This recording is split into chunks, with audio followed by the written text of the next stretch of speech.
Bonjour à tous, c'est Chloé, je suis ravie de vous retrouver comme chaque vendredi dans un nouvel épisode de Cryptalk. Alors aujourd'hui, nous allons parler d'un sujet qui suscite autant l'enthousiasme que l'inquiétude, les stablecoins sous le règlement européen MiCA. Les stablecoins représentent-ils une révolution positive pour les épargnants européens ou au contraire une menace pour notre système financier, notre souveraineté monétaire et la sécurité de notre épargne? Avec l'arrivée du règlement MiCA, Market in Crypto Asset, l'Europe tente d'encadrer un marché en pleine explosion. Mais concrètement, qu'est-ce qu'un stablecoin ? Pourquoi les régulateurs s'en préoccupent autant et surtout faut-il s'y intéresser comme épargnant ? Allez, on décrypte tout ça ensemble, installez-vous confortablement, c'est parti.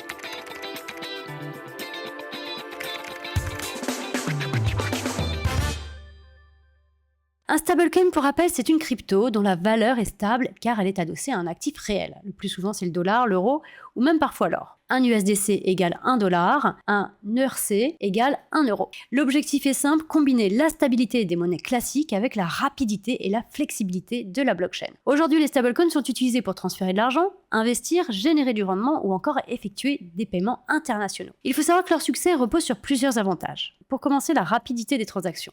Les transferts peuvent être réalisés en quelques secondes seulement partout dans le monde. Leur accessibilité, un simple téléphone permet d'accéder à des services financiers sans banque traditionnelle. La disponibilité permanente, ça fonctionne 24 sur 24 et 7 jours sur 7, et la diversification monétaire. De nombreux investisseurs européens utilisent des stablecoins en dollars pour se protéger contre certaines incertitudes économiques. Alors pourquoi l'Europe a créé MiCA ?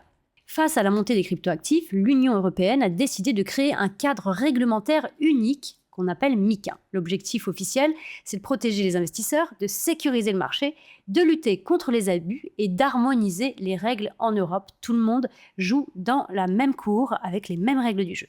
Mais derrière cette réglementation, il existe également un enjeu stratégique majeur. Les banques centrales craignent qu'à terme, certains stablecoins privés deviennent plus utilisés que les monnaies nationales elles-mêmes. En clair, l'Europe veut éviter qu'une entreprise privée contrôle une partie du système monétaire. Ce que MiCA impose aux stablecoins. Le règlement MiCA va imposer plusieurs obligations importantes.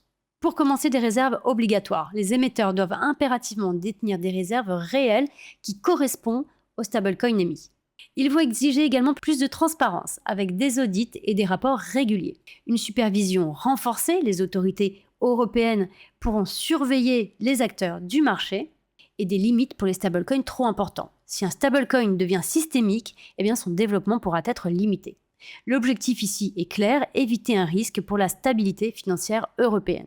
Alors maintenant, est-ce que c'est une opportunité pour les épargnants ? Pour de nombreux investisseurs, la réponse est oui.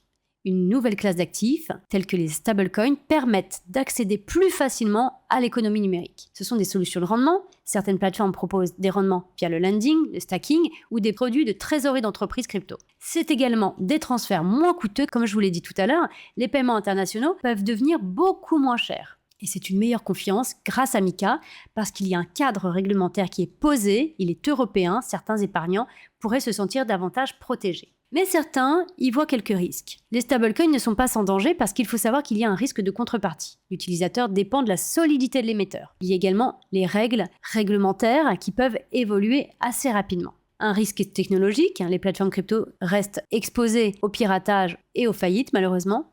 Et il y a ce risque de dépendance au dollar. Aujourd'hui, la majorité des stablecoins sont indexés sur le dollar américain.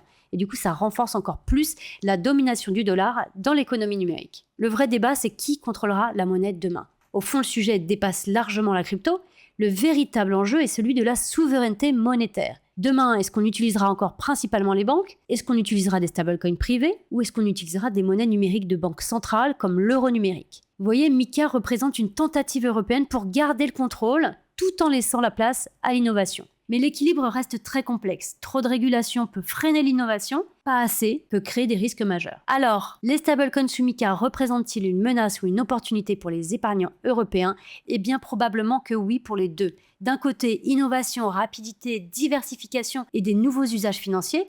Et de l'autre, risque de confiance, dépendance technologique, enjeux monétaires et incertitudes réglementaires. En tout cas, une chose est certaine, les stablecoins et les actifs numériques occupent désormais une place centrale dans la finance de demain. et l'Europe avec MiCA tente de construire un modèle plus sécurisé pour accompagner ces transactions. Voilà, cet épisode touche à sa fin. Merci beaucoup de l'avoir écouté. J'espère que vous y voyez plus clair. En tout cas, n'hésitez pas à liker, partager et mettre en favori si vous êtes sur une plateforme de streaming. Voilà, ce podcast touche à sa fin. Merci beaucoup de l'avoir écouté. J'espère que vous y voyez plus clair. En tout cas, s'il vous reste des questions, n'hésitez pas à nous les poser. Moi, je vous retrouve la semaine prochaine pour un nouvel épisode. En attendant, prenez soin de vous.